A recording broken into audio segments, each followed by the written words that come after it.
Do you know what an elfous is? It's a souffle spelt backwards.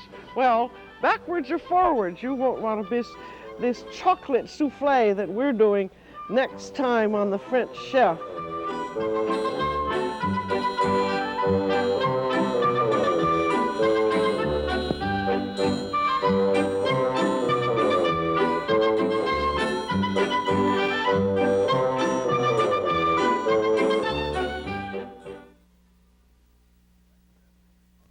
The French Chef is made possible by a grant from the Polaroid Corporation.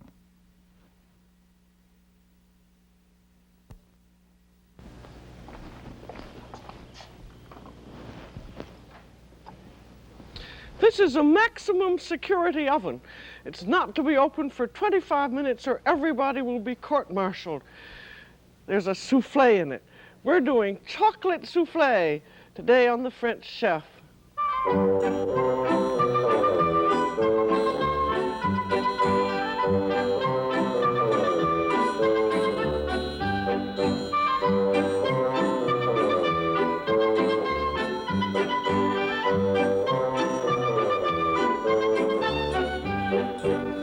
Welcome to The French Chef. I'm Julia Child. I don't dare open my maximum security oven because I've got a chocolate souffle in it, and in about 25 minutes it should come out all puffed with pride, and so should I hope. I think I've never run into anyone who just doesn't adore chocolate souffle, but an awful lot of people are just scared to death to make it. Well, I don't think anyone should be scared to make anything, because there isn't any trick at all to making a souffle, as you're going to see. And besides, a chocolate souffle is such a nice dessert to have up your sleeve. That's one of the best tricks of all. So, if you're going to make a souffle, the first thing to do is to read the recipe. And then preheat your oven. Your oven, in this case, is to be preheated to 375 degrees with the rack in the middle.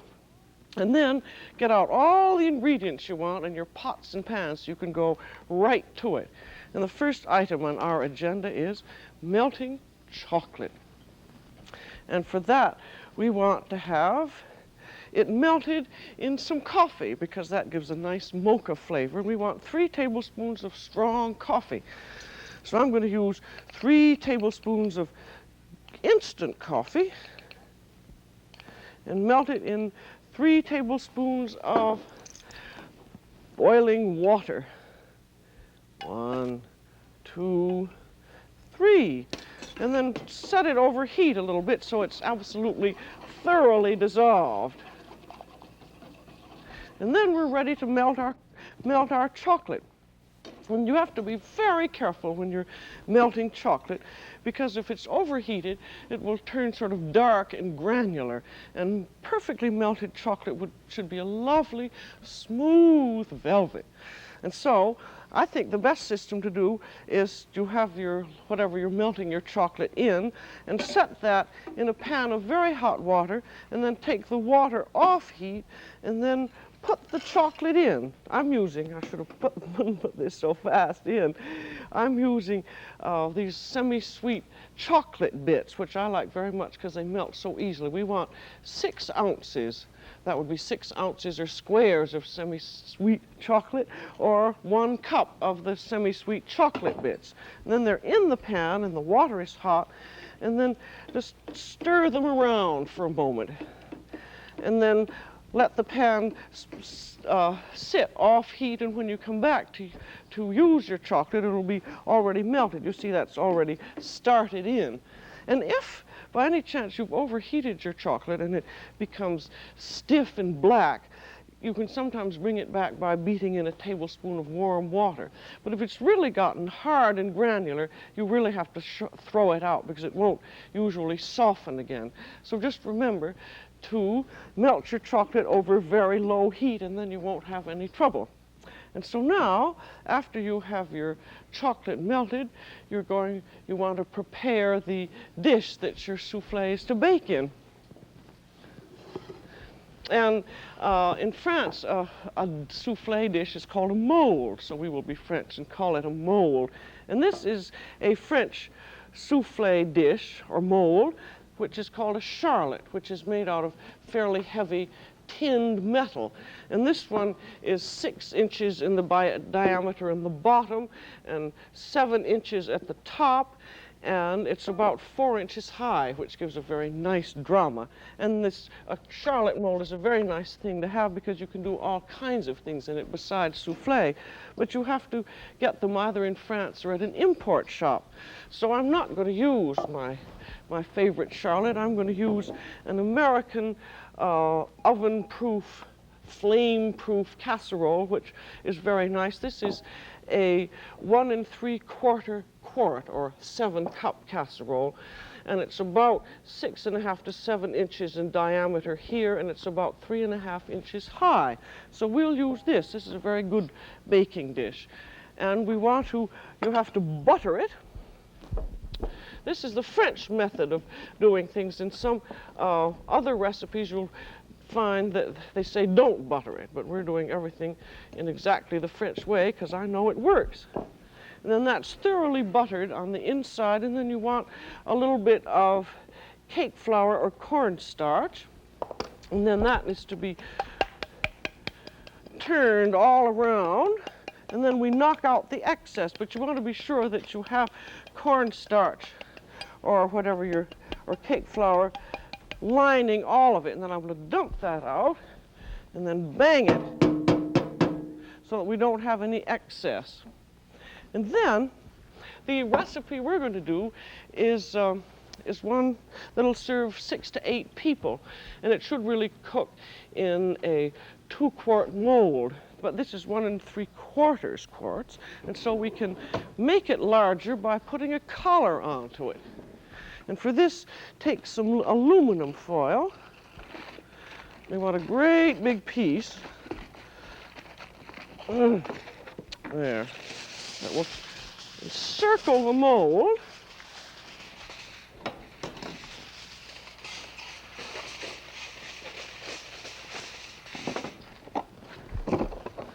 And then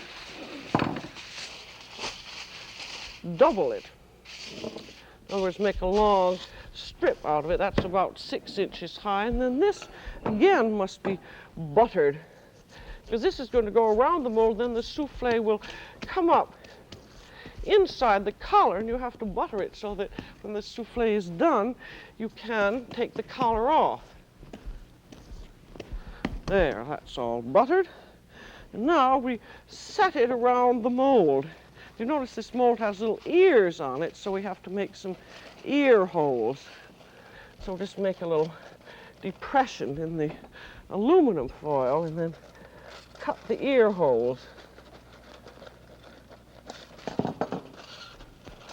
This is a good system because you can really use almost any size of dish for it, except you don't want too wide a dish, because if you do, you'll find that the souffle won't rise very well because there's too much of a mass.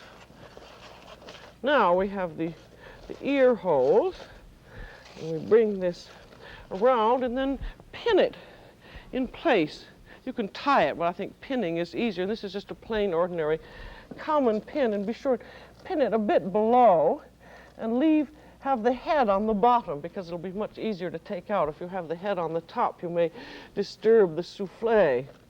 And so now our mold is all ready, and this is just about 6 inches high. So remember that for this recipe that we're doing, you want something that is about 6 inches high and has about 6.5 to 7-inch diameter across. Now, if you want to souffle will serve, say, 6 to 8 people. If you want to serve 10 people, you're much better off making double the recipe and cooking it in 2 molds. Because if you have a very large mold like that, when you have this great mass of souffle that has to come up, it's just too much of an effort for it, and often it just won't come up high. And we want as much drama as possible. And so now we have our mold ready. We can just set it aside, and we're ready to do our souffle. And I think people are often just frightened at the name of souffle. They tremble, they feel it's difficult, mysterious, and it means collapse and disaster. But all a souffle is, and we've done several of them before, it's a thick sauce base with a flavor in it, into which you fold beaten egg whites. And that's all you have to do. The egg whites do the rest, because once the souffle gets in the oven, and the heat of the oven makes this egg whites automatically puff the souffle. So that's, just remember, if you're worried about a souffle, that that's all it is, and it is automatic. It's just the correct assembly, which I'm going to show you. So we will now get to the rest of our souffle mixture, which includes the souffle base. And the base of the souffle is a thick white sauce. And we're going to use, for the thickening, this is a milk sauce, and for the thickening, we're going to use cornstarch. And we want 1/3 cup of sifted cornstarch. And the easiest way to do is to sift it on waxed paper. And the reason that you sift it is because you otherwise can't measure it properly. So just put the cornstarch in the measure and sift right into your 1/3 cup, and then sweep off the excess with the straight edge of a knife and put it into a saucepan. And do be sure and measure it that way, because it's surprising what a difference it makes whether or not the cornstarch is sifted or not. You can use either cornstarch or potato starch or rice starch. It makes no difference, but for this souffle we don't use flour. And now, with the cornstarch, we're going to have 1½ cups of milk. And beat in just a little bit at first, because we want to be sure that the cornstarch doesn't have any lumps in it. Of course, you could beat this all in an electric blender if you wanted, but I don't think it's really necessary. Just be sure that when you're beating it in, you get your whip all around the edges of the pan and give it a good beating. And then beat in the rest of the milk. At this point, you can set it over heat and beat in the rest of the milk. And then we want 1/2 cup of granulated sugar. So in goes the sugar. And then just stir it over heat until the sauce thickens. I'll go over those proportions again in case you didn't get them. That is 1/3 cup of sifted cornstarch, and gradually beat in 1 1/2 cups of milk and 1/2 cup of granulated sugar, and beat over heat, or you don't have to beat, it's just sort of a slow stirring over heat until the sauce is thickened. Now this, I can't remember whether we've made one of these cornstarch sauces before or not, but when you're making a chocolate souffle, you have a problem because the chocolate is heavy. And if you use a regular sort of a white sauce base with flour and a butter roux, you will find that you end up with sort of a chocolate pudding rather than a lovely light chocolate souffle. And so that is why in a chocolate souffle, it's best to use cornstarch or rice starch or potato starch, because it makes all the difference in the delicacy. Now see, she's beginning to steam up, and in just a moment it's going to thicken. I've tried doing this souffle base ahead, and it doesn't seem to me that it works very well, because once the cornstarch is cooled off, it gets to be rather like glue, and then to reheat it again, it's sometimes difficult to get the lumps out. So I actually think for this it's better not to try and do the sauce base ahead, because you have so much trouble getting the cornstarch, sort of the cold slab of cornstarch, beaten and smoothed up again over heat, that you might as well have started from the beginning. Now you see that's thickening up there, and just stir it and be careful that you have a nice heavy pan so that you won't scorch anything on the bottom. You see that's a thick glue, and it hardly looks appetizing. But now that is all done, and then you you're going to leave it for a little while, and you don't want the top of it to sort of film over or crust over. So we're going to have some butter in it, and so put the butter in right now. We want 3 tablespoons of butter. And that just goes right on the top. And let it spread out. The butter is very important. If you don't put the butter in, you have sort of there's just something lacking in the souffle. It gives that just sort of some special lovely taste which you have to have. And then we'll take a look at our chocolate and see how that's doing. I'll take it out and stir it around.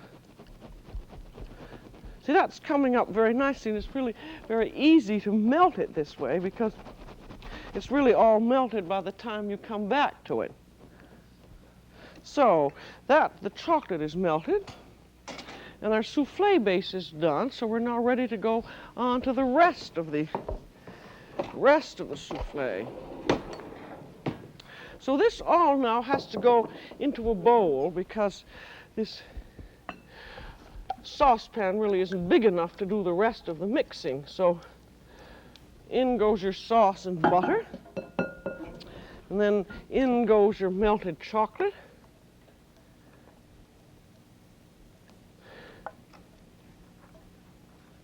And then that's all going to get stirred up when we put the eggs in. So there's our chocolate and sauce, and we're going to now have some eggs yolks in our sauce, and we want 5 egg yolks. And then we're going to have egg whites, so I'll separate them together. And I really think it's a safe idea because when you're going to beat egg whites, which we have to have for this souffle, you want to be sure that there isn't any egg yolk in the white. So I very often, unless I'm being very daring indeed, break the whites into a separate bowl. There, I can start beating these in a little bit. You don't want your chocolate to be too hot because then it would scramble your egg yolks. There, now we have, that was, how many did I have? 1, 2, 3, that was silly, I was talking too much. This is our 3rd egg.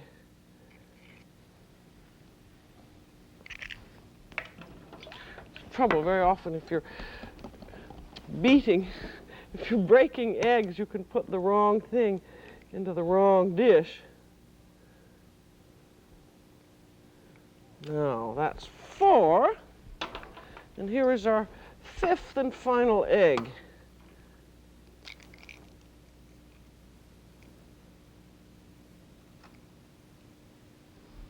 There. Now the egg yolks get beaten up into this so it's nicely mixed.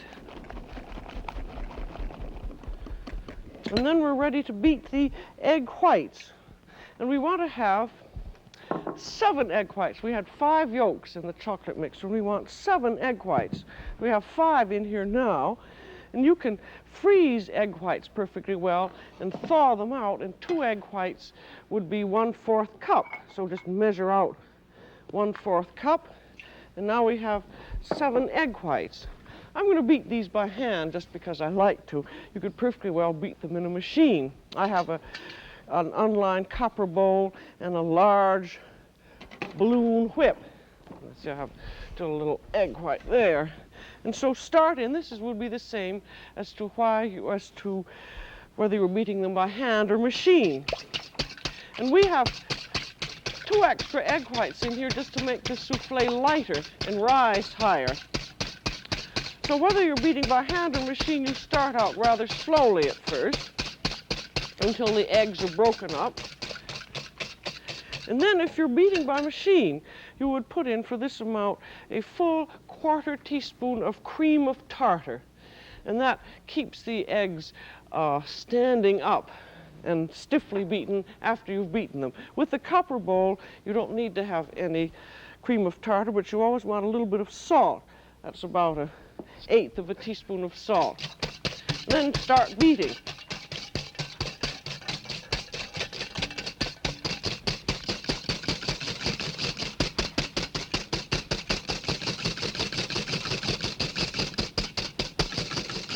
So you can beat up and down and around and around. And it really goes very quickly, and it's also good exercise. You notice you're not beating from your shoulder, you're beating from your elbow.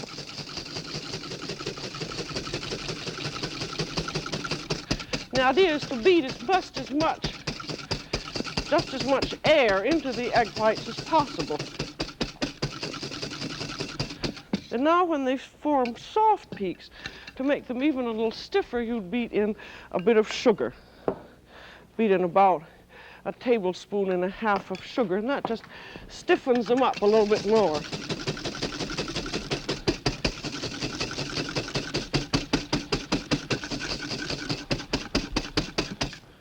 Now they aren't quite beaten up enough yet. Maybe a little bit with my other hand.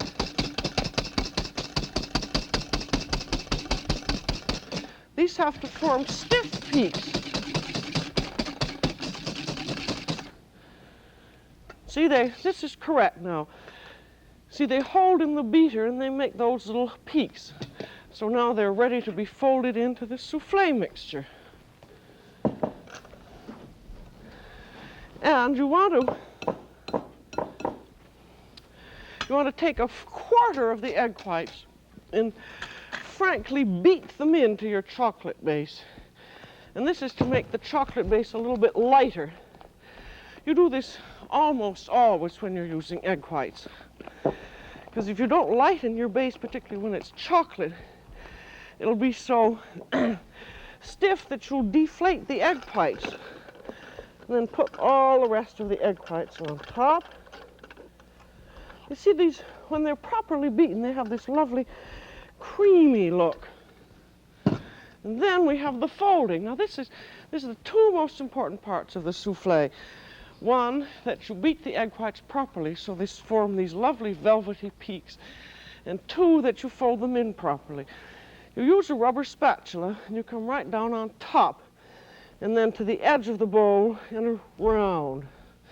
You see, you come to the edge and then turn your spatula and around, and you're bringing a little bit of the mixture, of the heavier mixture, up on top of the egg whites. And this is your most important part. As I said, the egg whites will do it for you, but you've got to do right by them if you want to have them act for you. And then keep turning your bowl around. And it's better to not blend too thoroughly than to overblend. There. And now we have our mold, which is all ready, and in it goes.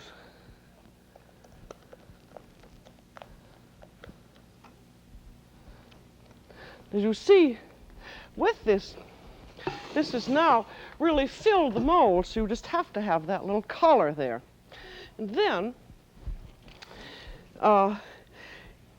you have to really plan out if you're going to have a soufflé for dinner. A mold this size, this is 6 inches high and about 6.5 to 7 across. It's going to take 55 minutes in a 375-degree oven. So you just count on that, and you have to plan your dinner so that your dessert will be ready at that time, because you just have to wait for the soufflé. The soufflé won't wait for you, because when it's ready to be eaten, you've got to eat it within about 2 or 3 minutes. You can get your soufflé mold filled like this, and then it can sit out for half an hour with perfect safety. You just have to cover it so that it's free from drafts. So just take a big kettle and put the cover over it, and it can sit that way for half an hour. Nothing will happen if your egg whites have been properly beaten. And remember that if you don't have a copper bowl, remember to use that little tiny bit of cream of tartar in your egg whites, because that will keep the egg whites up. And so, if you have waited for half an hour, or if you've just filled the soufflé and are really ready to start it, you would always, and this is particularly a good idea, having this kind of a mold that is flame-proof, set it over heat for about a minute, just to let the mold start heating up. And that gives your souffle a little bit of push. That steam is some of the chocolate or the butter which has come down. So this would be the way you'd start it. But I'm not, because I have this other souffle in the oven, I'm not going to start it right now. I'm going to let it rest free from drafts. Now again, I'll give you those ingredients. That's 1/3 cup of sifted cornstarch, 1½ cups of milk, 1/2 cup of sugar, and then 3 tablespoons of butter. And then you have 6 ounces of semi-sweet baking chocolate melted in 3 tablespoons of strong coffee. You have 5 egg yolks beaten into your chocolate and sauce-based mixture, and then you have 7 egg whites, and that's it. So we are now ready to take out this souffle that has been in our maximum security oven. See that? You shouldn't open the oven until the souffle is well risen, because at least for 35 minutes. Because if you do, the souffle might collapse because the oven heat goes down. And you can tell when the souffle is done by taking a very sharp knife, opening the oven quickly after about 40 minutes, and going down the side of the puff.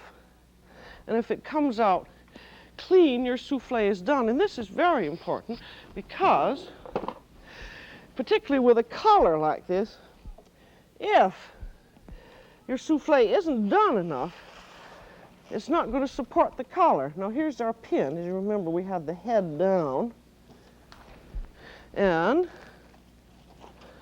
the collar just comes off because it was well buttered.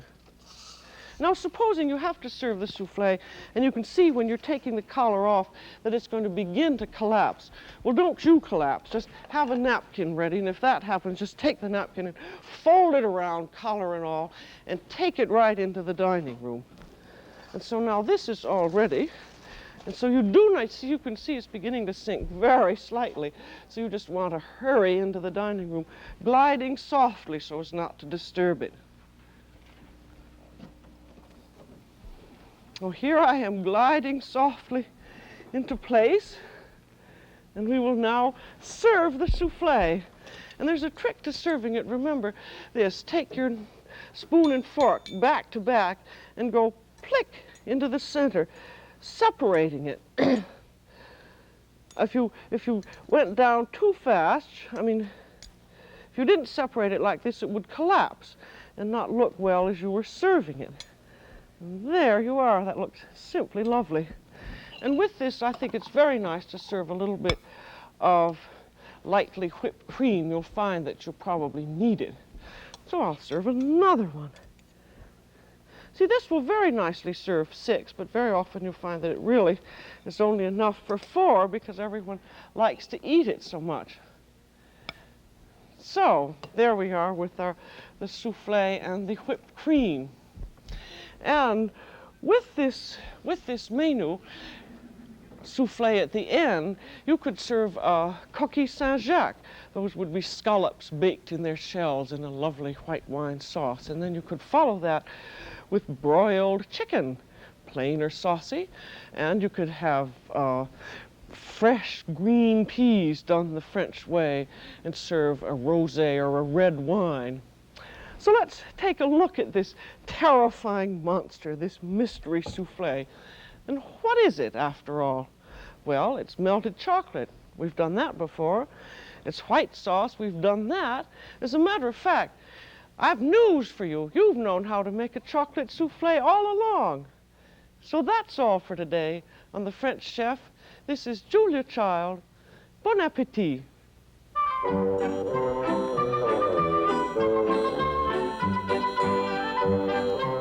Julia Child is co-author of the book Mastering the Art of French Cooking.